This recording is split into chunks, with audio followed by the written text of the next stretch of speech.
The following is a presentation of the Force Center podcast feed.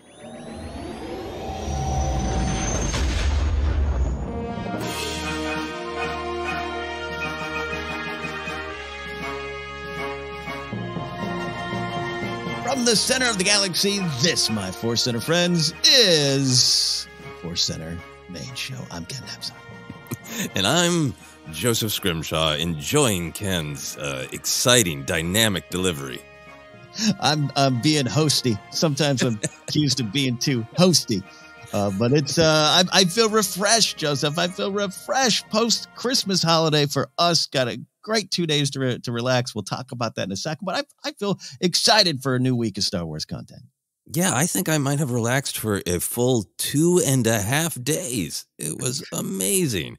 And I am very excited to dive back into Star Wars land. There was, of course, some Star Wars land in my relaxing. But yeah, extra pumped for what is coming. Extra pump indeed. This is our news and cues episode, which means we got some news. It means we got some cues. But before we get to all that, we're going to remind you that today's podcast is brought to you by Audible. Get a free audiobook download and a 30-day free trial at audibletrial.com/forcecenter. Over 180,000 titles to choose from for your iPhone, Android, Kindle, or MP3 player. A little bit later, as always, we'll do our Force Center Recommends, an audiobook we think you should try out on us. But as always, that is not all, Joseph. No, we have another offer, Insight Editions. They are a publisher of a ton of great Star Wars books as well as other pop culture books, and they are offering 35% off across their website if you use this very special link, insighteditions.com/discount/FC35. This week we are continuing to recommend the Insight Editions book that is coming out in January. It is called Inner Jedi Journal. We are lucky to have some advanced copies, and wow, if you want to have a really balanced, thoughtful, compassionate new year, this journal has got some great prompts to make you feel like, yeah, I'm playing Star Wars. I'm pretending to be a Jedi by being nice to people and thinking about my feelings. So if you want to do that, you can check it out with this link, insighteditions.com/discount/FC35. Man, I'm poking through the book right now. Week 31. Great Yoda quote about Luke. And then this whole thing about it's important to be mindful of your future, but equally critical to be focused on the present instead of long-term goals. What are some things that you can accomplish right now in the present? It can be as simple as asking a friend how they're doing or doing a chore that you've been putting off. I got to put that book away because it's going to make me a better person. Right? I'm looking forward to cracking it open and trying my best to make Yoda proud of me. That's all we want out of life. That's all I've wanted since I was a small child. Yeah, get the book, check it out with us, insighteditions.com/discount/FC35, as Joseph said. Let's catch up. Star Wars adventures, life adventures. We were out here celebrating Christmas for us. To those that celebrated, a belated happy holidays, Merry Christmas, happy Boxing Day, and all that stuff as we look towards the new year. Joseph, how was it? How did it go down? You said you got to relax. What happened? It was great. My wife and I have both been very busy, so just really honestly both being at home together and, really taking a deep breath in having limited time on social media and just really being, present. Hey, I made Yoda proud. I was present in the moment with my wife, which I'm sure that's what Yoda wants. Be present in the moment with your wife. So that was really, really great. We sometimes mention other pop culture adventures as well. I watched Matrix Resurrections heading into the holiday weekend. As always, we respect that people have lots of different opinions, and this is a divisive movie. Not everybody liked it. I loved it. And it started my weekend off in such a great way because it does have rhythms with Star Wars, with the sequel era, with just the reality of Star Wars, that it's been a generational tale. And there's that what you feel about the story, but then there's also like how you're affected. And for me, Matrix is kind of tied to Star Wars because it came out, in 99, right before Phantom Menace. And for my friend group, a part of the pushback to Phantom Menace was, it's silly, not cool and badass like Matrix. So Matrix is kind of attached to my Star Wars journey in some ways. So it was really fun to see a new film that wrestled with some of these kind of ideas of generational growth and change and all those kind of things. I don't want to say anything spoilery, but it's also, it was fun to kind of have a Star Wars journey via a different pop culture franchise because it just kind of made me remember a lot about 99. Yeah. And made me remember like, oh yeah, there was a moment in my life where I just really wanted to be both Neo and Kenobi at the same time. And my wife had happened to get me a black long sleeve shirt because she's trying to help me stay warm in the cold months. And like, you didn't know you were doing this, but you bought me a Neo shirt. I've been wearing it all weekend. So yeah, so a little side journey into Matrix. Yeah. The Star Wars thing for me, Ken, is had a Star Wars Advent book this year, so there are a bunch of weird things there. Got some great Star Wars gifts, and my wife was so in tune with this part of the podcast. My wife said to me about 7 times this weekend, like, ooh, that could be your Star Wars adventure on the podcast this week. Yeah. Sarah's the best of us, isn't it? She's really great. But the one I have to pick, my brother-in-law sent this as a gift, and his family sent this to my wife and I. They sent us the Child Chia Pet edition. Oh, yes. Okay. And it's so great on so many levels. We haven't taken it out of the package yet, but the package has like 3 images of Grogu. You know, there's one there where he's looking kind of just cute and eager in his little hover pram there. There's the one that shows the actual like growth of the chia of the flowers, which is not on him. It's in the rest of the pod. Right. So it kind of looks like he's being attacked by the Drenger from the High Republic. Oh, yes. Yes. And then the most mystifying thing, millions of pieces of art you could get of Grogu, right? Mm-hmm. For some reason, down in the corner, they have a picture of Grogu on this box with his ears kind of flat where he's sad. Oh, why is he sad on the Chia box? I really want to talk to the graphic designer, the marketing people who said, yeah, put him on the box real sad in the corner.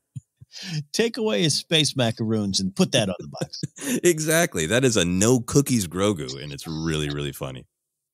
That's amazing. I'm looking forward to many good Chia Pet Grogu pictures from you on Instagram. Oh, they're coming. They're coming because this is going to be a fascinating journey. Yeah, this is I'm going to cut myself off because there are just so many little moments of Star Wars joy. I could go on and on. I want to hear about your life in Star Wars adventures over the holiday. Yeah, crazy week. Can't go too much into it, but I had a little of a health scare, traveling and with the variants going around, it can be kind of tense. And so I had a couple days where, spoiler, you did not catch COVID clean, several negative tests, but that was an adventure. So not a good adventure, but I got through it and figured out how to get tested and where to get tested and what long lines to wait in.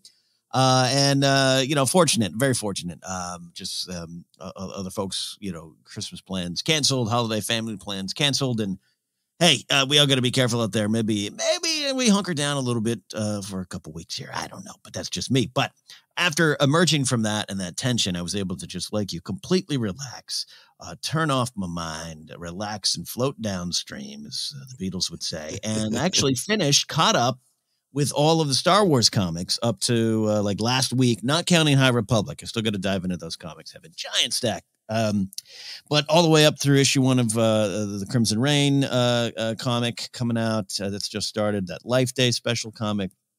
I read, I think it was 20 plus comics. Oh, wow. So you're talking about like all the Star Wars mainline, Vader, War of the Bounty Hunter stuff? War of the Bounty Hunters, finished all that. I had a big stack that got sent to me mid-December, and so finally had that. You know what? I'm not even going to play video games. Grace and I were kind of just relaxing, doing our own thing. It's been cold, and is it Minnesota cold? I woke up today and went outside to work out. It was 38 degrees in my gym. I'll say that's cold. All right, that's cold. That's cold. So we didn't we tried to go for a Christmas morning walk, and Baxter, who now has his own puffer coat, his own puffer jacket, went about a block, stopped, wouldn't move. We had to cancel the walk. He was like, I'm done. Cold, the paws are wet. What are we doing here? You got a little chihuahua as a weather person. Yes. So that forced me to sit down on the couch and read. And you know what? I've always had the last few years of Marvel Star Wars comics and all the Star Wars comics, IDW, they're all good. I'm so happy they exist. I have ups and downs with them. They're not my favorite, but they're far from my least favorite. I enjoy all of them and enjoy a lot of the characters coming back and the use of Rise of Skywalker characters and with classic trilogy characters. And of course, the big return of Kira. I'm such a fan of that character. So it's all good. And was all just happy to finish the War of the Bounty Hunters run. And we can dive into some other time. Like, I think they asked some big questions that they said, hey, let's really look at Empire and Jedi and what happened between there. And they asked some big questions. I don't know if I love all the answers, but I love that they got to ask them, and love they got to explore them. And there were some really good moments in those. So that felt good. That felt good to catch up to as a Star Wars fan, to not feel. I can now watch Alex Damon's videos again about the canon timeline update. Excellent. I'm so looking forward to getting caught up. I'm a couple issues behind on High Republic, but I'm keeping up with that. But I'm pretty far behind on the mainline Vader and haven't touched any of the War of the Bounty Hunter stuff. So I'm really excited to dive in. And now knowing that you've read it all, it'll be fun to chat about either on the podcast or off. Yeah, exactly. And other than that, one of the things I finally watched, a lot of folks know I'm a big fan of rock docs. I love music documentaries, and finally caught up with like 20 Feet from Stardom on the flight back from DC. I had a lot of fun on DC, like I talked about last week, but then I finally caught up on Gaga 5'2". Love that. And then finally this week, I caught up on Edgar Wright's documentary about Sparks, the Sparks Brothers doc, the band that's been around since the 60s. It's still going strong. And it was a fascinating tale of artists true to themselves, artists who have failed to reach commercial heights, who have influenced a lot of other folks, but, sometimes get surpassed by those folks. It's an interesting creative journey to watch. These brothers, Ronald and Ronnie, and Russell, excuse me, Ronald and Russell. But it made me think of, watching the Gaga doc, and there's an artist so true to herself, an artist who was doing and saying more than she got credit early on, who has constantly been true to herself and challenged herself to move forward. And the Sparks Brothers, the Sparks band, their music over 40 years has constantly moved forward. It's constantly to its own detriment, to their own own success. They've hurt their own success chances by just constantly challenging themselves as an artist and doing what they want to do. And it made me think of our guy, George.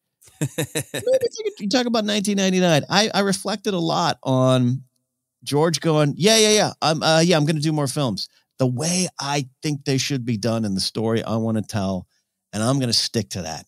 And hey, could a couple other people have said here, hey, no instead of yes along the way? Yeah, I could have those discussions. Yeah, McCallum could chomp a little less gum and maybe did. I get it. I get those conversations. But at the end of the day, and it's one of the things when you and I first met that you were talking about a lot too, of you can't take away from George the fact that the prequels were his art and what he wanted to do. And I ruminated, one of my favorite Star Wars words. I really did ruminate on this idea of George the artist, and how I think that spirit is very much alive in Star Wars, even though the corporate sheen is on it, because that's just the era we're in now. You can't change that. But Favreau and Filoni and Johnson and Deborah Chow coming in, we'll see what she does with Kenobi, and Leslie Headland in The Acolyte. We got some artists making Star Wars and doing it in a different era. But I hope Star Wars continues to keep that, have that artistic spark at its core. And I think it will. So there you go. Check out Sparks, the Sparks doc by Edgar Wright, and think about Star Wars. Yeah, I got to add that to my list. And I'm a big Gaga fan, but I have not watched that documentary, so I would love to. Good stuff, right? I cried 3 times during it. And it's just a very, verite, fly on the wall. There's no narration. It's just kind of this constant days in the life, and just to see what she goes through, to put through. And again, how she was especially early on, she was able to play with the pop music world and the expectations and own her own image and who she is in the face of all of that. Stuff that I was missing back then. I wasn't paying super attention to it, and I'm blown away by it, and blown away by what she does, and I continue to be a fan. And I still, we talked about it before, I still love to see her in Star Wars. I think she would be great in Star Wars in lots of different roles. We saw House of Gucci a couple of weeks ago, and that was great to see Gaga and Kylo Ren. in all their big winter sweater glory. That was amazing. Yeah, I love what you're saying about this sense between people like Gaga, and I was interested in Gaga early on because there was something about like, oh, you are really doing exactly what you wanted to, which was like, oh, I think I'm watching like a Sinatra or a Prince or a David Bowie at the beginning of their career. And it's going to be fascinating to watch them go wherever they want to as they kind of reinvent themselves along the way. And there's a sense with Gaga, with George Lucas, of that I am making what I want, and sometimes it's unbelievably popular. It strikes a nerve. Yeah, but I'm going to stay connected to what I like, and even if it doesn't always land, I'm going to stay true to that. And that's the feeling that gives it such power. It does, yeah. The transition in a career to that Joanne album, which this doc focuses on a lot, and there's the first kind of singles hit, and there's a lot of what is this crap type of thing reaction, because she wanted to change, and that I think a lot about Last Jedi did what it wanted to do, George doing what he wanted to do, and we're coming up on Book of Boba Fett as we record. We're a couple days away. That's going to do what they want to do with it, and we got to follow that. We got to support that. And Matrix 4. By the way, Keanu Reeves. I meant to pull that quote. Keanu Reeves basically said, as Force Center says, engage with the story presented to you. Great quote of his out there of just like engage with what the artist is telling you. Go on that journey with them. I'm paraphrasing. And all that is about artistic, the idea of moving forward and telling your stories and being true to your art. I love it. So Force Center becomes Music Center again. A lot of lessons for that. From Gaga to Neo, our Star Wars adventures is great. But let's from there get into Star Wars news during the holiday week, as one would expect. Not a ton of Star Wars news, but we got some TV spots. We got a lot of Boba Fett stuff, and there's been a couple spots out there. We're going to focus mostly on the TV spot titled Throne, but there was the one out there called Arrival. So if Joseph, you want to mention that at any point, go ahead and toss that one in there as well. But Throne revealed a mysterious biker, and this got the world talking. And a Christmas Eve stocking stuffer, the minute-long trailer, Throne revealed a little more of Boba Fett's goals. He says, quite frankly, I'm the crime lord now, very directly. We're going to talk about that. It also got the internet spinning with the reveal of Sophie Thatcher's role in the show. Now, light spoilers, if you just don't want to know anything, because we're so close, flying in blind might be the best thing. All right? Want to keep going? Thatcher, most known for her role in the Exorcist TV series and the show Yellow Jackets, is playing a mysterious biker gang member, possibly named Drash, D-R-A-S-H. Thatcher's name had popped up in Lucasfilm casting rumors in late 2020 and beyond, tied to Mando Season 3, because that was before the Book of Boba Fett's existence was known to the world. You didn't know. Looking at the website Bespin Bulletin, shouting them out, they posted a casting description of the character that says that Drash is a cool, self-assured, a defier of authority, and in need of refinement. Also, they shouted this website. I forget who. I don't know who actually wrote this article on there. They were tracking Sophie Thatcher's like hair colors. She's maybe naturally blonde, dirty blonde. And they were like, look at this photo on her Instagram page. She's got the cut and the hairstyle. Then that's when Boba Fett started shooting. And then after it wrapped, look, she went back to her hairstyle. A lot of investigative reporting on her hair. Wow. And considering most actors just wear wigs on all these shows or fix their hair, it seems to have worked. So we'll start there on this thing. Also I want to mention CW's The 100 actor Jordan Bolger is now rumored to be part of this biker gang.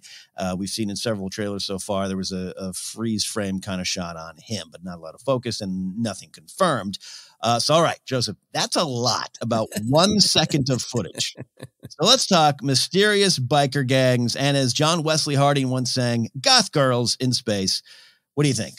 Oh, man, I think there's a reason that this resonated. I think there's a couple reasons. One, I kind of love the beautiful absurdity and hubris that they are just milking everything they can out of what Robert Rodriguez has now told us is the first half of the first episode. And we're like, have we seen the entire first half of the first episode? No. But I think we've seen every angle of that business meeting, right? So I think they've been really successful. They're doing the job because everyone, even though it's reusing footage, it's doing a good job of sort of contextualizing the little theme that the short promos have with like Throne or, Return or all the different ideas. Yeah. But because they've been sort of remixing a lot of similar footage, a lot of similar narrative into these different ideas, the fact that Drash here, if that is indeed her name, is such a pop of something new, that's a big part of the impact of just like, right. It's not the Ithorian again. That said, I also think she would just pop in a huge, huge way if she had been in the first trailer. Right. That I think there is something for me. Here's kind of like my associations as soon as I saw her was she looks like she has been pulled from the pages of 70s, 80s Star Wars comics, Star Wars comic strips. She looks like she could have been, some of the just humans, the random humans that you see a few of in the cantina or got cut from A New Hope, right? Yeah. She's got that specific vibe that sometimes happens with Star Wars where it's like that not is like bizarre or alien as, the bounty hunters or the creatures or maybe even some of the main characters. It just looks like, hey, Star Wars is cool. Why don't we just throw Joan Jett in there? Yeah. It's got that just like Star Wars is cool. It's got lightsabers and aliens, and now it has a punk rocker girl because that's also cool. And we also like that. And it's 1979. We are truly music center today. That's amazing. Yes. And it totally works because Joan Jett is of that era. She might as well have been in Empire. Yeah, I mean, yeah, she could have been one of the people calling Luke Wormy at Tashi Station. It would have been great. That's wonderful. And our friend Brian Ward tweeted out a side-by-side with Sophie Thatcher's character here and Ali Sheedy from the Breakfast Club era, Ali Sheedy at the height of her powers back then, and that works too as well. You mentioned how, this whole thing we talked about last week of Robert Rodriguez and the mystery of the marketing, and it's only, he said first 7 minutes or whatever. And yeah, I feel as though now I can put together the business meeting and what's happening there, which is fine. And I'm glad. But I think I was not jaded because I'm so excited for the show. But this trailer dropped. I didn't watch it. And a friend of the show, Alden Diaz, actually texted me a screenshot of this character and was like, hey, what do you think? And I was just like, what are you showing me? I thought it was from like my initial look, probably a little groggy in the morning. I thought it was like a Marvel. Like, does this character show up in Hawkeye? Like, what is this? And not to say that it's so modern. She's modern. She doesn't stick with Star Wars. I think you're very right. It is reminiscent of that era and that time. I think you're right. It could be a Tashi Station regular. So I once I had to work through all that and kind of just I got swept up in the excitement too. It's 1 second of footage. We love to speculate responsibly, but we also love to just speculate irresponsibly. And it's just like, wow, who could this be? What's she going to be? And I want to kick this back to you, Joseph. Like, Sophie Thatcher's a known performer, but that doesn't necessarily mean that we're going to get her for more than a minute. I don't know. Or an episode. No, she could. Yeah. If this is going to follow like the Mando formula. Yeah, we have no idea, and that's great that we can speculate wildly, but I just don't think we have a lot to base it on because it could be that, she's in that first episode because she plays a vital role in that gang. Or it could be like, Boba Fett needs lieutenants he can trust, and she's an orphan trying to make her way on Tatooine, and he's got a soft spot, and he makes her one of his lieutenants, and she's a main character. Like, it could be either. Yeah. And so, you read that casting description, cool, self-assured, defier of authority, in need of refinement. That's also literally every commercial casting description of a one-line role, Yeah, I mean, that could be for like, a Clearasil commercial, Yeah, totally is. And you're like, how do what? I'm a middle-aged dad at a soccer game. How am I refined? Needing refinement. So yeah, I'm keeping an open mind to it, but you kind of mentioned it, but I have this question of, do we think, and maybe do we want, which is a dangerous thing to ask as a fan, do we want Boba's crew to grow along the way? We're set up for war. We're set up for confrontation. We've seen a lot of that. But yeah, what if Boba Fett does get some friends and adds to his little team here? I think that makes a lot of sense because it seems like it would put pressure on what his conflict appears to be of like, not only do I want to not be bossed around anymore, I want to be the boss. But I think I can, change this institution. Like here's Boba Fett doing a PowerPoint presentation and going, here's the structure, flip it upside down. We're changing it all. I think it would put pressure on him if he wants to remake this world so everybody works together with respect. The more people that he surrounds himself with, the more potential that those people are going to turn on him. Right. And he's promoting this to the whole larger crime world in the galaxy of, can we all work with respect and work together and not always have knives out? And then what's the tension where like inside my little inner circle, how many knives are coming for me?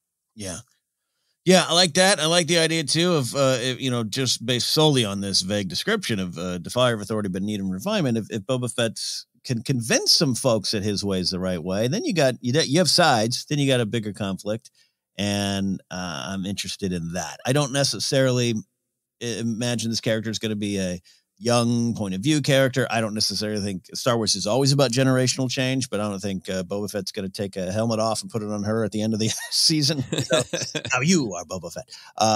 But it's just fun, and it's fun to have some rival gang. She's driving around in a blue Vespa, Yeah. Yeah, I know people made the comparison to Kia Mall from the Droids animated series. She's got that vibe. I'm going to guess that she's not Kia Mall.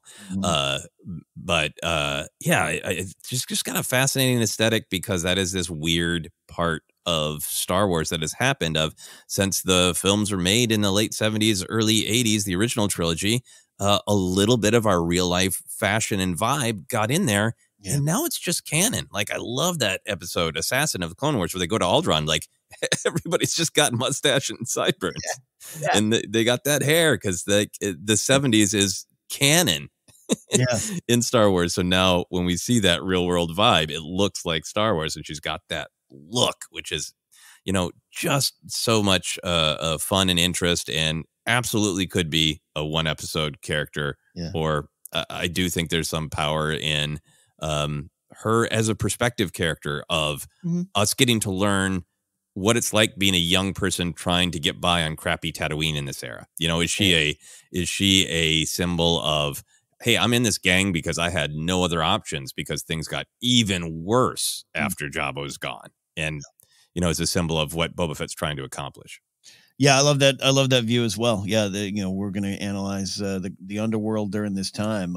So I like that there. And now I can no longer see this clip and not hear "I Love Rock and Roll" kind of playing in the background. She's got a bad reputation.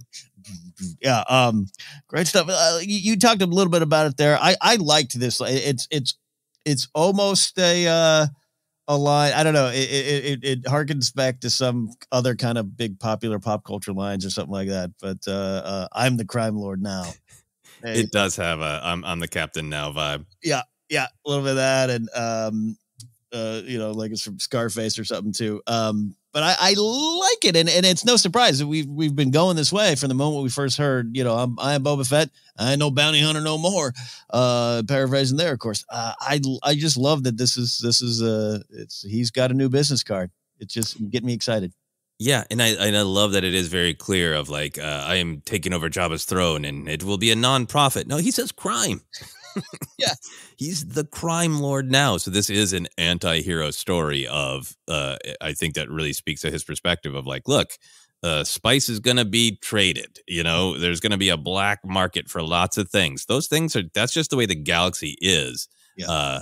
And I'm going to be in charge of that. And it can be in a different way. The line that really thrilled me, the Drash shot was great, but the Boba Fett saying, why speak of conflict when cooperation can make us all rich.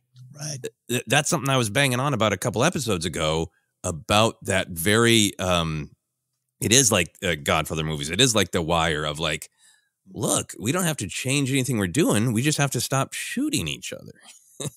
Right. And we can actually be more quiet about this and more profitable. And it really challenges of like, what is this about? Who is in this crime game? For what motivation? Is this about your ego? Is this about proving that you're the best? Is it about annihilating everybody else? Or is it just about quietly turning a profit and living a nice life? What do you want? It opens up all these interesting vistas and even connects to kind of these big Star Wars ideas of symbiosis and, you know, we are stronger together, and puts them all in the crime world, which is really fascinating. Yeah, can we? I love this idea of Boba Fett's like, look, we're going to sell some drugs, we're going to steal some things, a menace, and also if you've got a space kid that you need help with, I'm going to help because I got a code. And that's what I got a code. Love it. Well, there you go. That was and then the arrival. I guess we should mention the Arrival trailer has a lot more possible hints of his first few moments, and actually, I got to tell you, I watched that one and I didn't revisit that one because I just want to kind of experience that one when it drops. You know, if he truly is rescued from the Sarlacc, we got some Tusken Raiders, all that kind of stuff. The back to tank shot we've seen before. But I pull back, and so it's weird. I think we all measure ourselves here on what we want to see or what we don't want to see going into a show.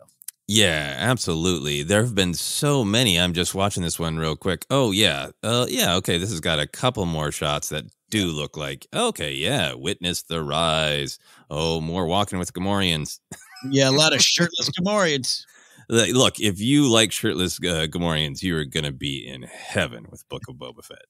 They look like they're regional wrestlers from the 70s, those Gamorrean guards. I love it. I'm working the Tennessee territory.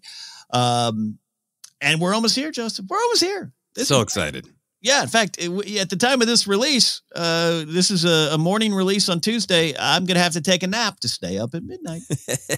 I'm looking forward to my nap. Speaking of Boba Fett, I thought this story is interesting. Shout out to our friends at Star Wars News Net who had pointed out this article in the New York Times. I'm not currently subbed to New York Times. I'm out of my free articles, which I use to get information on COVID testing. So I'm not signed up for this, but support journalism. But Star Wars News Net pointed out this article of the Kasdans, Larry and John, during the process of writing Solo, were told no Boba. So I expected a lot more to that. I expected like a big, John Kasdan, God bless him, does love to talk and tells tales out of school. And the only quote was John Kasdan saying Boba was off limits because he was in development elsewhere. That's all he said. But it did get me thinking about Boba Fett. It did get me thinking of the idea of Boba in Solo: A Star Wars Story. I want to discuss that, but also the idea of, hey, look, I think it's great because they got told no then, and we know the movie is in development or something was in development with Simon Kinberg and Josh Trank, all that kind of stuff. But guess what? Because we got a no then, we got a big yes now with this show. So, what do you think about all this, Joseph? I think it's fascinating. I think it's a good reminder of how long some of these ideas have been gestating, right? Like for a very long time, right? We're 6 years after Force Awakens, right? But even before that, Boba Fett and Kenobi were in development, right? And they've changed a ton. Solo was an idea that, according to some reports, was already in existence before the sale, right? Yeah. So just a reminder that we have no idea how long ago this quote comes from, right? Was Boba off limits during the final draft of Solo or in the development phase years and years and years ago, Yeah, I love that there. Yeah, you're so right because the Kasdans, particularly Larry, had this idea a while ago. So yeah, but just on a surface level here, go with me. Could that have worked? Boba showing up in any capacity in Solo. Remember, we had the asteroid that was Slave One, according to all of us there, freeze framing. Could that have actually worked now that we've seen the movie and some time has passed on Solo? I think in the existing movie, I think he would have got short shrift. I think it is much like the conversation of should Lando have been in The Last Jedi. Well, not if there wasn't something worthy of his presence, right? If he had just been at the casino we talk about with Lando, right? If Boba Fett had just been like in the background on Fort Ipso, like, okay, great. But I just don't feel like there's a ton of room for him. You know, if he had been mentioned instead of Bossk, fine. But even that, it seems like Boba Fett is kind of out of their price range. Yeah. For me, in my headcanon. So I think in the film that exists, I'm glad that Boba isn't in it. Part of the reason that I think about how long ago is this quote from, of like, was there a version of this movie that Boba Fett was in? Because it seems to me more like if you're going to include Boba Fett in that Solo story, he's a player, right? Like there's a version of that movie where it's not Enfys Nest in this great story of the beginning of the rebellion. Boba Fett's the other guy with the tip. And that's the beginning about the coaxium. And that's the beginning of this relationship. And it's a different story because it's not about Han Solo's early dalliance with what will become the full-fledged Rebel Alliance.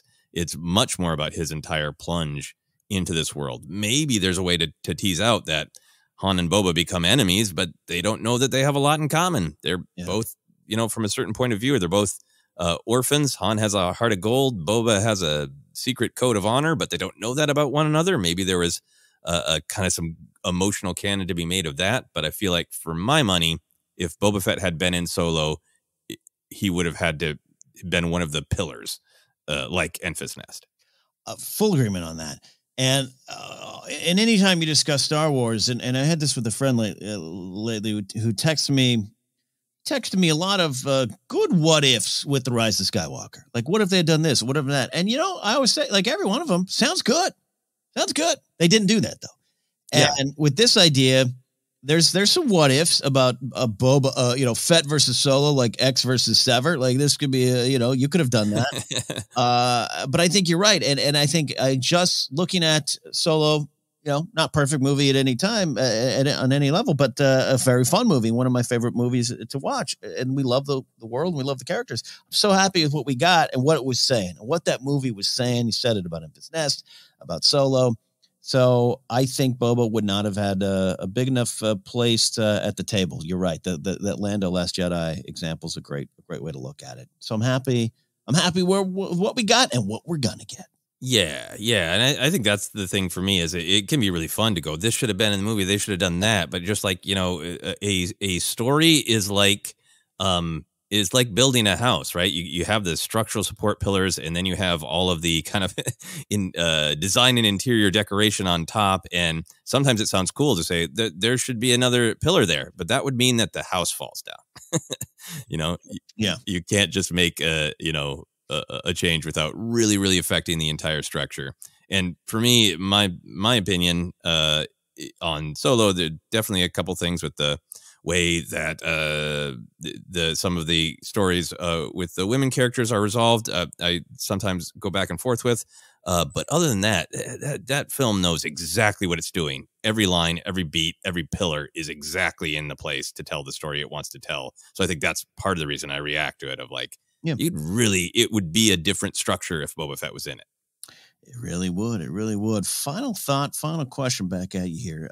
Do we ever want to see their feud officially begin in modern canon, comic, book, TV series? Do you want to see it flashback in Book of Boba Fett episode 3? Let me tell you the tale of Han Solo. Do you want that? I would love to see that. I would absolutely love to see that. I think a part of the reason for my strong opinion about Solo too, about Boba Fett being in the film Solo, is I kind of like the idea that Solo meets Boba Fett once he's a little bit more got his foot in the door and he's one of Jabba's guys, that he's proven himself, right? And so he's a little bit more up to the task of going toe to toe with Boba Fett. So I think we're in this era where some things you can stay attached to, like, but I always wanted to be that to be a mystery. And there's always going to be things in Star Wars that are mysteries. But you know what? We're having fun, playing in the playground that George Lucas created. And this is one of those things that I wouldn't mind seeing at all on screen because that relationship's really interesting to me. The fact that Boba Fett is clearly, the errors of his death, his bumbling into the Sarlacc at the hands of Han Solo aside, Boba Fett is a badass. And I think most of the galaxy sees Han as a lucky screw up, right? So Yeah. I think if Han gets to drop on Boba Fett, it's gotta piss him off so much, and that's just an interesting story of egos to me. This is I'm not saying this is a great pitch, but like if you're gonna do a Solo 2, you're gonna make Solo 2 happen. Them competing on the same job, for Jabba is a place that outside of the Kira and Maul stuff, we'd love to see more of, all that kind of stuff. Like I could be interested in seeing that. Because what you're saying, number one, get Solo more established himself. I think you're right. If he meets him too soon, Boba Fett probably tosses him aside with ease. So I love that. Boba Fett fighting for his place, this upstart, this lucky loser upstart, finding his way up. But also, you're right. Of all the things that all the mysteries out there, everything like Boba Fett, Solo, Return of the Jedi, Empire Strikes Back. I've always grown up with the thought that there's a little bit more than just even there, right? That's why. Oh, yeah. That's why I've always been a fan of knocking Boba Fett into the Sarlacc, because that's my Han. Don't you hurt my Han. And you've been going at him for a while. So to pay respects to that and actually get the story, I think you could do it in a good way, but not on me. The pressure would not be on me. The pressure is not on us for that one, but I would be thrilled to see it. There you go. We're almost done with the news. I want to toss this one in here, Joseph, on the fly. Congratulations to Katie Sackhoff. Bo-Katan revealed on Christmas Eve that she is now a mom. That's right. Oh. She kind of under the radar, kind of just went out and did that. And of course, she got married to Robin Gadsby back in October, she announced. But they welcomed a baby girl, Generva Grace Gadsby, earlier this month. So she revealed it this past week. So congratulations to Star Wars and Battlestar Galactica and Longmire's Katie Sackhoff. That is great. From there, we're going to take a quick break. But before we do, we want to recommend an audiobook for you. Joseph, what do we have today? We are barreling toward the next big book in the High Republic series. So we are recommending the second book in the series, The Rising Storm by Cavan Scott.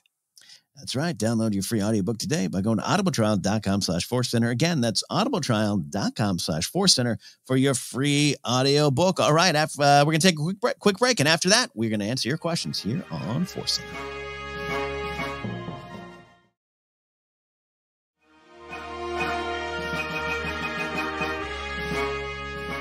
Welcome back to Force Center, the big show, the main show, the Superstar Destroyer of our fleet. We have got some questions coming our way. Joseph, what do we have? You got 2 questions from Twitter and 2 from our patrons on Patreon. As always, 4 there are. Not 2, but 4 total. We are going first to Twitter, and this question comes from Thavius, which is a great Star Wars name, and perhaps, I don't know, a lord in Lord of the Rings? Yeah. That's about right, yeah. So Thavius says, how did Yoda know about the Rule of 2 if the Sith had been extinct for a millennia? Getting great excitement to go back into the epic Phantom Menace debates. Yeah. So, Ken, where do you go with this? Did that always stick in your head as a question coming out of the Phantom Menace? I honestly didn't, not to cut this question off there at the pass. It never, that kind of stuff never sticks with me too much, but I love asking about it. I love thinking about it, Thavius. The easy answer is, some book somewhere, maybe on Octo, there's some record keeping of the Sith. Maybe there's a Sith expert. Maybe there's a wing of Sith studies in the Jedi Order because they need to. So it could be that, maybe some kind of an enlightenment that finds its way to Yoda from that. That's kind of where I go with it. Simple as that. He just kind of studied it. Yeah, nice. I think that's good. This is fun because this is one of those Star Wars questions that I haven't thought about a lot in recent times. But, oh, wow, in the sad years before we had a podcast. I thought about this one in 1999 because Ismore came out about the Rule of 2 of like that's how they survived. It was a secret, and like, hey, wait a minute, how did Yoda know the secret? And why is he just blatantly disagreeing with Ki-Adi-Mundi? Like, come on, right. What's going on? So it's a fun one to revisit. For me, I go to kind of a similar place with you of just the headcanon that Yoda throughout the prequels and definitely in the Clone Wars animated series, he's always the one who's like, some of the Jedi have gotten into kind of lockstep and groupthink, and they're overconfident, oversure. Ki-Adi-Mundi is always overconfident. Yeah. Almost every one of his lines is overconfident. Mace gets to be a little blinded by hubris as well, and Yoda's always the one who's like, maybe let's meditate, Yeah. So I like the headcanon that Yoda has heard whispers in his travels over the years, that he has maybe had some sort of visions, and that maybe there's something that he's picked up, that there's this possibility that they're still out there via this rule of two. And it contradicts the really popular belief. So Yoda just kind of, keeps it mostly to himself. Maybe he talks to Mace about it from time to time of like, is this fear? Is this paranoia? Could they have survived this way? It seems like it's a big change from their dogma, but it seems like a way that they could be secretly surviving, or am I just being paranoid? I don't know. But then when their return is confirmed, when they reveal themselves to the Jedi, Yoda's like, yep, not only are they back, but they've been here. That rumor I heard, that vision I had, it's true. That's got to be how they survived. It's a rule of two. Yeah. There for that. Really am. And the idea too that, if you gotta, the Sith, if they've been functioning under this kind of rule of two banner for a while, biding their time for millennia, did one of them talk at some point? Did someone know something? So rumors out and about the galaxy. What's Yoda doing during the High Republic? Is he just on, sabbaticals and teaching kids on field trips, or is he out gathering information because it's something that they feel they should know? I don't know. And is it a comment on certain some Jedis or some parts of the Order being complacent, thinking the Sith are truly extinct, or is it worth kind of investigating whether they're still there? So I could see there's a lot of downtime in Yoda's life where maybe he was stuck with this. Exactly. And always with these kind of questions, like I tried to do some Googling. I read the whole entire Wikipedia entry on the rule of two. I realized there might be some quotes from Lucas or some EU canon answer to that out there. Right. So if that exists, I have the utmost respect for that. I couldn't find it on a quick Wikipedia search.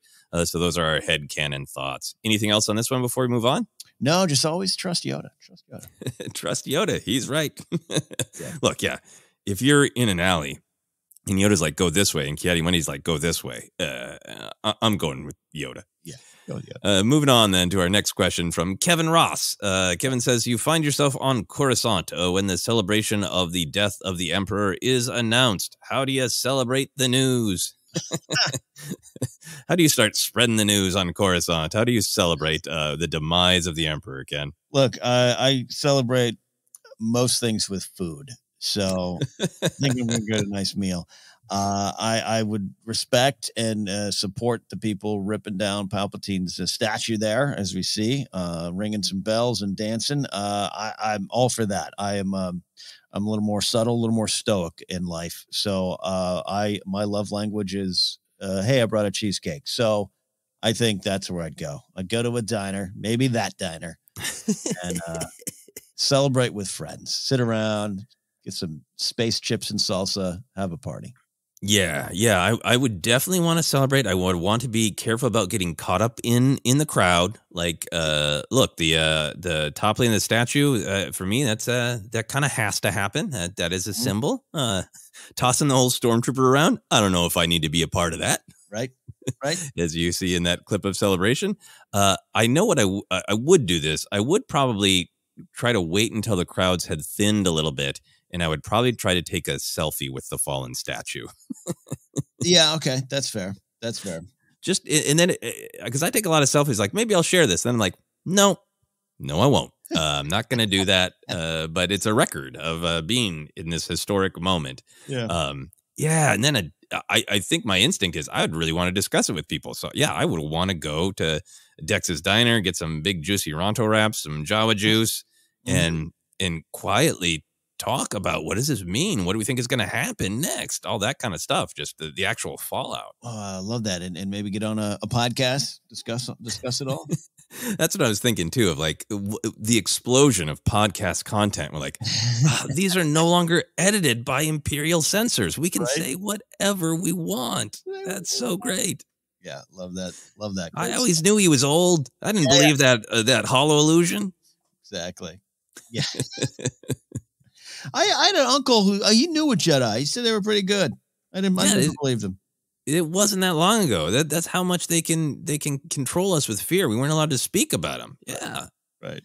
I saw this little green guy just tear things up with a lightsaber. It was amazing. Mm-hmm. Any other thoughts on celebrating on Coruscant? I mean, it's a good thing to celebrate. So let's keep celebrating that one. Yeah. Okay, so we move on to our patrons from Patreon. This comes from Tommy Terry Green. Tommy says, which canon book would you most like to see adapted into live action, and who would you cast and hire behind the camera? Not necessarily your favorite book, as you may not think your favorite suits the medium of film as well as another. Thanks. This is a great one. Ken, before we get into your pick and your casting, how are you feeling about this in general? We've talked a lot about interpreting books and comic arcs as animated movies or series. How do you feel about a book being turned into live action? It's still something I would like to see, only because I think there's so many great book stories that, it's just the nature of it. Not as many people are going to read the books as watch the shows or the movies. I get that. So there's sometimes I just want to all right, hey, fine. If you're not going to read Lost Stars, I'd love for you to see it. And I think that's the driving factor for me on that. I think I'm more 6 years ago when a lot of these books were out. I was more like, yeah. Now the nature of adaptations and what's left on the cutting room floor, so to speak, and how you change the stories, I think it would be not frustrating, but it'd take the focus off the stories if you had a bunch of folks going, well, but in the book, which I get and respect, trust me. But I'm happy for new stories, maybe based around eras related to some of these books. Yeah, no, I'm in the same places. I would love to see some of these things on the screen, animated for sure, but mostly from the perspective of get them to more people because they're such vital and interesting stories. And I think animated for me sidesteps a lot of the casting stuff of well, would you get that actor back, or that actor, is not with us or is not participating right now. So how do you do that? We have some of the cast, but not all the cast, or the age things. And the animated kind of sidesteps that. So I think that's why I think about it. So the question about live action was really interesting and really challenging. So what is your answer, Ken? Where do you go? I went through, you run through the books and what I feel works the best. And then, as I said before, with fantasy actor casting, even the fantasy director hirings, sometimes I fail on. But so I just went to what's something recently that I've liked, that I was moved by, that I felt fully engaged with the story and could work. And I went with the book Leia, Princess of Alderaan. I'm pitching a limited series here on Disney Plus, and I'd love it to be kind of directed by Kate Shortland, who just did the Black Widow film. Ooh, yeah. I really love she did that. That ended up being one of my favorite films in the MCU because it was a little smaller, more intimate, more character driven. Not that the other ones don't have those moments, but it was very thoughtful. It was very direct, at times not subtle in what it was trying to do and say. And I felt myself really pulled in by everything in that movie. And I think she could handle a young Leia during this point of her life and take the book and put it out to 6 or 8 episodes and just kind of tell those stories. Tell her, the relationship with what's his name, Keir Tamati. Yeah. It's been a while. Young Holdo, a little more Luna Lovegood Holdo, as we all this had, and then her relationship with her mother and her parents. All that stuff was kind of on display in Black Widow for me. So I'd love to see her handle that with Leia, Princess of Alderaan. Yeah, it is such a great formative adventure for Leia. It is such a great insight into the nature of rebellion and how desperately her parents want to keep her safe and how desperately they're trying to stop the rebellion from having to be a war, right? Yeah. Trying everything they can to make the galaxy a better, safer place without it tipping over into we have to have conflict. But one of the biggest things for me is just Brea, right? Just having a ton of quality time with Brea. So to see that in live action would be amazing. Absolutely amazing. Can you imagine that dinner scene with Tarkin? Just the tension. Oh, it could be so well done. Yeah. And I was going to say another thing, but if people haven't read it. Yeah, I know. Yeah, I fall into thinking like, well, yeah, people listen to these podcasts. They would like, but plenty of people haven't read it. If you haven't read Leia, Prince of Alderaan, is one of the very best, I think. It's on my fantasy reread list. Like I'll ever have time to do that. Well, maybe we'll have to do that. We'll just put the books we want to reread in like a little lottery, and we'll pull one out. There you go. And that'll be the one that we make time to reread. I went with a very different novel. Ken and I both like this novel. We've both talked about it from the perspective of it is such a different Star Wars novel, but that's part of what made me feel like this. I don't know if it's the greatest idea ever to make it as a live action film or as a Disney Plus series, but it feels doable and exciting. And that is the book Phasma. Yeah. This is basically, for those of you who haven't read it, this isn't spoilers because this is how the book begins, which I guess is a spoiler. So tune out if you don't want to know. A resistance spy, Vi Moradi, has collected what she believes to be the story of Phasma and is trying to tell that story to her advantage to get out of some trouble with the First Order. So it's got some really interesting dynamics about the way the First Order works, about the way the Resistance works. The character of Vi Moradi herself is amazing. And if this is successful, then you could do a film of Black Spire, the follow-up book. But it also just dives into like who Phasma is and her perspective, and I think it's one of those stories that I think Phasma works just fine in the movies as one of the bad guys. There's not room for everybody, but this book makes everything that's in the movies richer. Really does. And I had such a journey with that book, right? Where it was like halfway through, I was like, this might be the first Star Wars book I don't finish, and suddenly I was like, this might be my favorite Star Wars book in a while. Like it was really good. And yeah, you put Gwendolyn and Christie at the head of that. Oh my gosh. But anyways, I'm stepping on all your answer. No, yeah, but no, I mean, this was kind of a cheat for like, who would I cast? Well, maybe this incredibly talented, popular actor that made Phasma such a popular character. Yeah. Maybe Gwendolyn Christie. Plenty of time with the helmet off. Spoilers for the book there. But yeah, Gwendolyn Christie. And then you got Vi Moradi. I would, is the other character I thought about casting. There's an actor named Vanessa Morgan who is on Riverdale as well. Riverdale is really my source for knowing age-appropriate actors for young things, so it comes up a lot. That's fair. But Vanessa Morgan seems like she's got that right edge of just that intelligence that Vi Moradi has to pull things off. And then for director, I would go with Rachel Talalay. Rachel Talalay, people might know of way back when, directed Tank Girl. And then in more recent years, she's been doing a bunch of great genre television shows. She did a bunch of really important, seminal, emotional episodes of Doctor Who.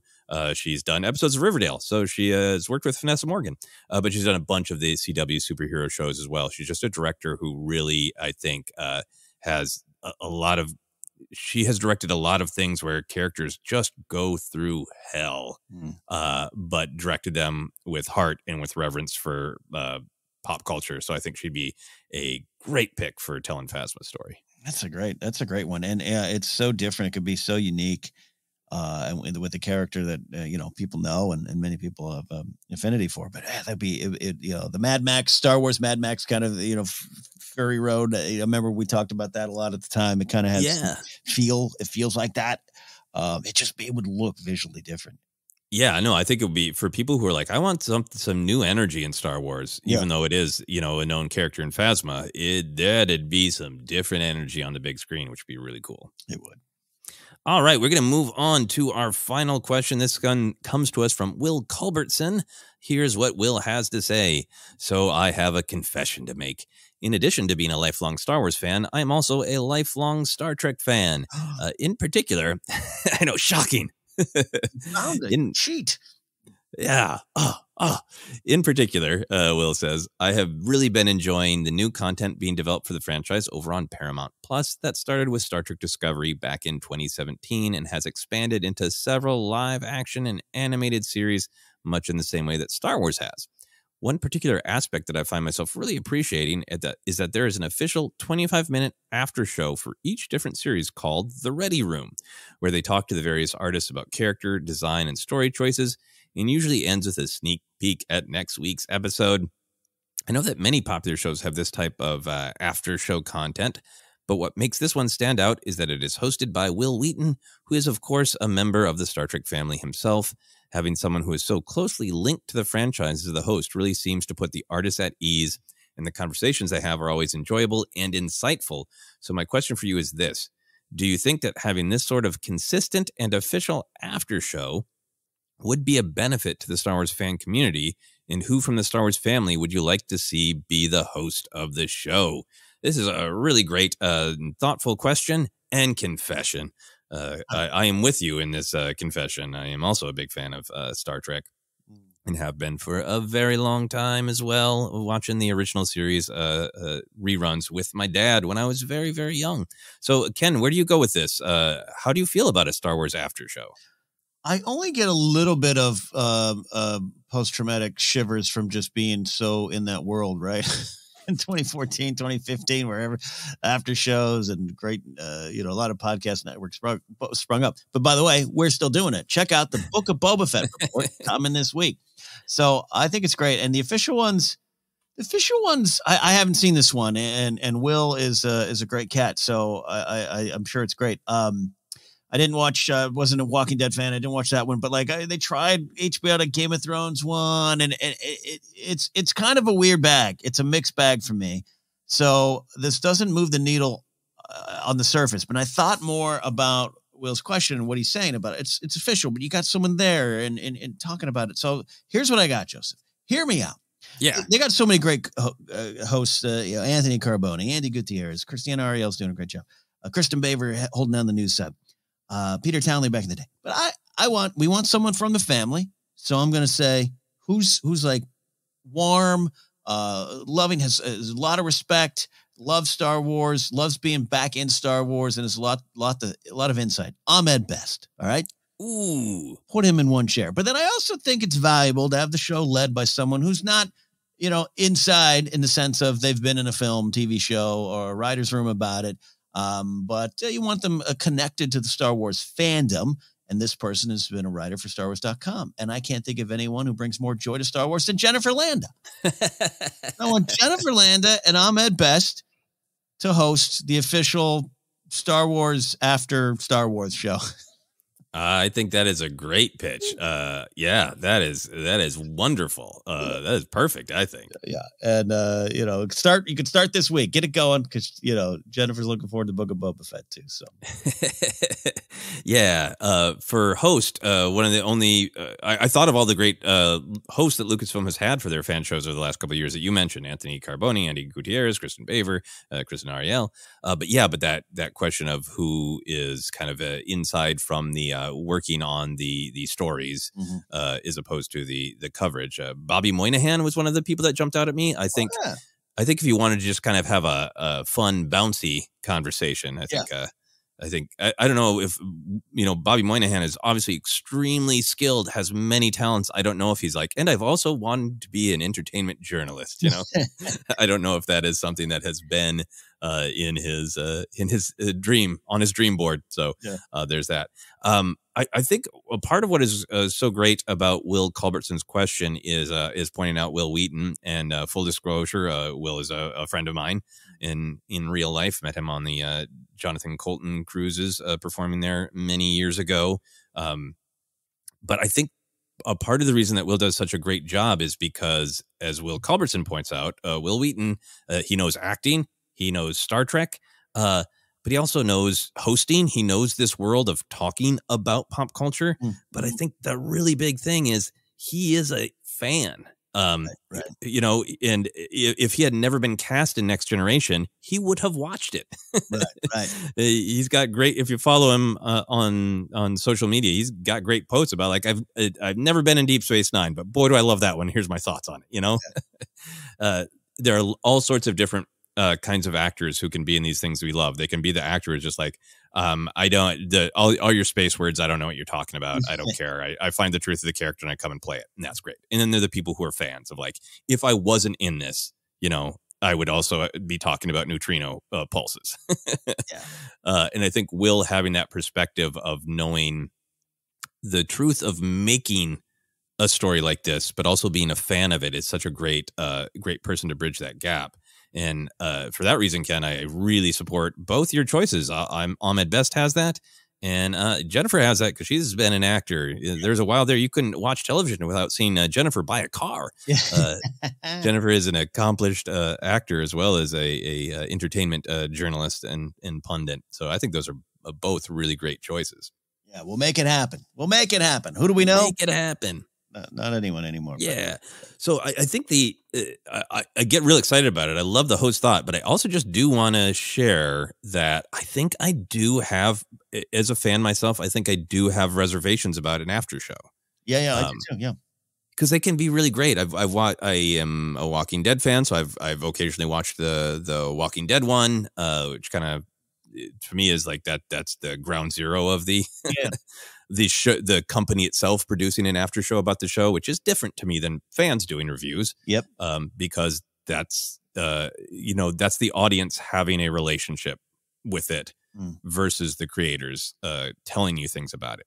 So I think for me, the thing that I'm really coming to is I think I'd be really excited about a Star Wars after show if we talk to actors, stunt people, costumers, directors of photography, editors. If we really talked about the experience of making it, the technical side, those people's personal relationship with Star Wars, I would love all those things. I think I'm at myself at a place where I don't want writers and directors to come out immediately after something has debuted and just tell us what it means. Mm-hmm. I think it's important for our relationship with art to have, as David Lynch calls it, room to dream, room to use our intuition and say, hey, I watched this and it wasn't explicit why this character did this, but I really felt like it was because of this. And I'm going to sit with that. And that gives us time to think and to reflect. It connects us more deeply to the piece of art or the storytelling because we're building our own relationship with it. I think it is good for the fan community because when we can have healthy conversations, then it can be a real back and forth of like, well, in that moment, I really think that Boba Fett was furious. And I'm like, well, wow. But for me, I thought Boba Fett was at a place of great peace. And then you get to talk about why did you see it that way? You know, and did I miss a clue in the show? Or is it that I have a different life experience than the person I'm talking to? All of those really rich conversations to me become in danger when one of the creators just goes, no, this is exactly what happened. And like my wife and I ended up laughing a lot during our Game of Thrones rewatch as we built up to that last season before it premiered. And when you watched them on whatever version of HBO that was, then they would have these like little 3-minute behind the scenes tags. Yeah. And it would often be Benioff and Weiss ripping the subtext away. Yeah. And just going, when Tyrion did that thing, it was because of this. And sometimes it would be like, yeah, and I know, I just watched the episode. Yeah. Right. That's not an insight. And other times it would be like, I wanted room for that to be ambiguous. I know not everyone agrees with me. I totally own this as my own opinion, but it's just something I just feel like some of the instances where writers and directors in recent times have just come out and said, this is this, period.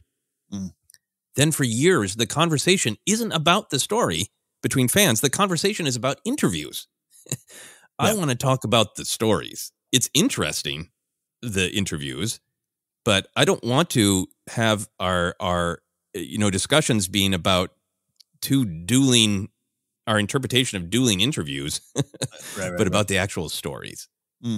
I really understand that, and especially in the last couple of years, and we've been in this world neck deep, this pundit world for a while now, and I do sometimes enjoy hearing some of it from the creators. I'll say only, but I got to be honest, only sometimes to settle a debate. Where I'll be like, oh, but you see the thing Tyrion did? This is why. And your theory's wrong. And I'm not saying that's the right thing for me to do. Right. I'm not saying that's right. Yeah.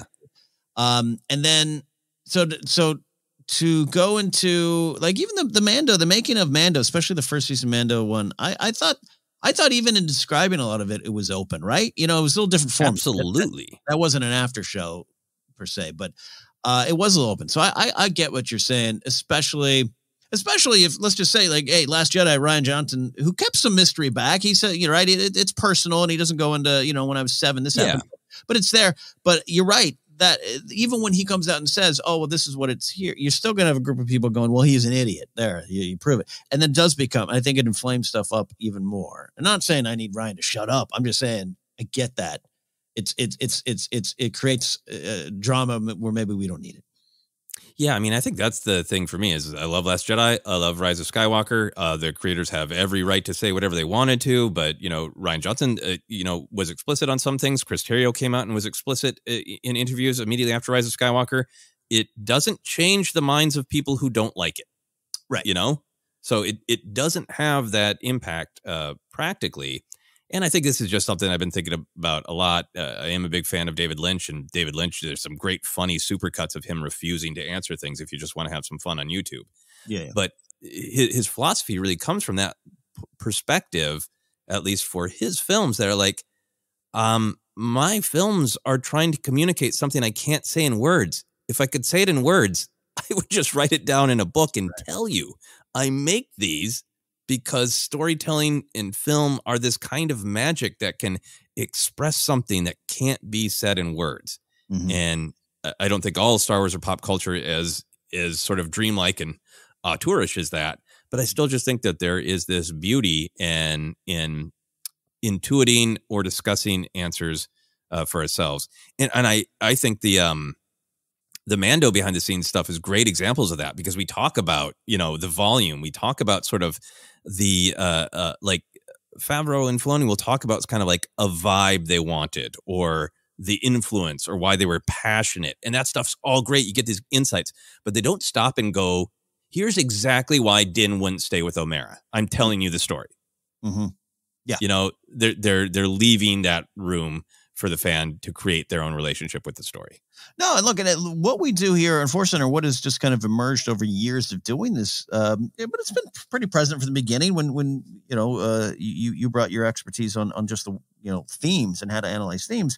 That was not how I looked at a lot of this stuff, because I kind of came of punditry age, so to speak, doing shows where an after show meant you sat down and you went through every scene you just saw and described the scene and what you felt. Did you like it or no? And by the way, Will, this is a great question. You're giving us a lot of thoughts. And Star Wars, I would be bored out of my mind. And I've been on those shows. You can see my face. I'm bored out of my mind of just like, we just saw it. And what does it mean? And let's talk about it. And I think you and I break it down. We attach it to we'd like to always put the caveat that these are opinions, deeply researched opinions at times. But I think at the end of the day, it's just what you and I feel, how it connects to our lives and the fandom in general and the story overall. And that's what's fun. So if Star Wars officially could have that, I would definitely be interested. If Ahmed and Jennifer could lead us in that kind of discussion, that's what I'd want. Yes, absolutely. And thank you, Will Culbertson, for the great question. And thank you for giving me the opportunity to kind of work through some of those thoughts. I think I have that. I wanted to express that. I'm really excited about the concept of after shows with that asterisk of there's this fine line of leaving that relationship for the viewers to make with the story. And I think there's so much great insight and great storytelling to be had in an after show and great sharing. So I'm all there for the after shows hosted by Jennifer and Ahmed. Yeah, and I want to shout out the Rebels Recon show they did with Andy Gutierrez up at the Lucasfilm offices, which was it was almost like a little weekly behind the scenes versus an after show. But they got a lot of that creator insight that you're talking about of a little more of the process, a little more open-ended. We'll go into some of the themes, but it was fun. It was a real good tag. So maybe something like that could come back one day. Yeah, as always, Ken, you do a good job of shortening my thoughts. I would love an after show that is about process and is still open-ended. Well, look, I don't do a good job of shortening my own thoughts, so happy to help you. We got to shorten each other's thoughts. That's what we do here on Force Center. Welcome to Thought Shorteners. That is it for the questions, all great ones. Big ones, great ones this week. Yeah, absolutely. All right, we are almost out of here. This is the end of the show, and we really appreciate you all listening to the end. Like I said last time out, this is where I would highlight the DC comedy gigs, and everyone who came out to see me at DC who's a Force Center listener heard them at the end of the show. We appreciate clicking all the way through. I'm going to tell you where to find us here. We're on Twitter at Force Center Pod. We are on Instagram and YouTube as well, where we are rebroadcasting audio versions of every episode, thanks to Acast. Facebook page is Force Center Podcast. We are available on Acast, iHeartRadio, Apple Podcasts, Google Podcasts, Stitcher, TuneIn, and more. And that is true. And more. Working on that as we get into the new year to making sure we're on places like SoundCloud and other spots. Stay tuned for that. Merch is available at tpublic.com/user/ForceCenter. You can support us directly at patreon.com/ForceCenter. From there, you can get in our Discord, where this week our character of the week is Boba Fett, and a lot of our Force Center friends are discussing that. And also, we want to shout out, we have currently a show going on right now on the Companion app. Information is available on our Discord and Patreon page for supporters. It is the exclusive show for the Companion. It's been a lot of fun putting that together. In fact, Tommy Terry Green, who asked that question, one of the producers over there, we love the work they're doing with us to get that show out to their listeners. Check that out. We'll tweet out that show, and has the links that you need to know. You can follow me at Ken Napzok. Go to my website, kennapzok.com, for more information. We always like to shout out charities or things we want to just kind of highlight in the real world. I was thinking about this one because a lot of the conversations around Star Wars Eclipse and everything, we want to make sure we shout out the fine folks at the Trevor Project. Go to thetrevorproject.org. Trevor Project is the world's largest suicide prevention and crisis intervention organization for lesbian, gay, bisexual, transgender, queer, or questioning young people. They got resources, counselors. They got tips for those trying to help, trying to support, trying to be allies, and also you can donate and support as well. For more information, go to thetrevorproject.org. Joseph. Yeah, you can find me Twitter, Instagram, TikTok is at Joseph Scrimshaw. And then for all my other comedy adventures, you can find me on my website at josephscrimshaw.com. Mm-hmm. Absolutely. Joseph and I have been battling the rain throats. Southern California, rain in his recording in an actual cold. Jokes, take your jokes and toss them aside. It's actually cold Southern California. Yeah, sometimes I go, like, why is my throat a little raspy? Let me ask this space heater that is on 24/7 next to me. Oh, I got Grace a space heater for Christmas, and we now have 7 in the house. So, hey, there you are, folks. That is it for this week. Book of Boba Fett coming. Deep dives. Big week here in Force Center. Thanks for sticking around. We'll see you next time. This was Force Center.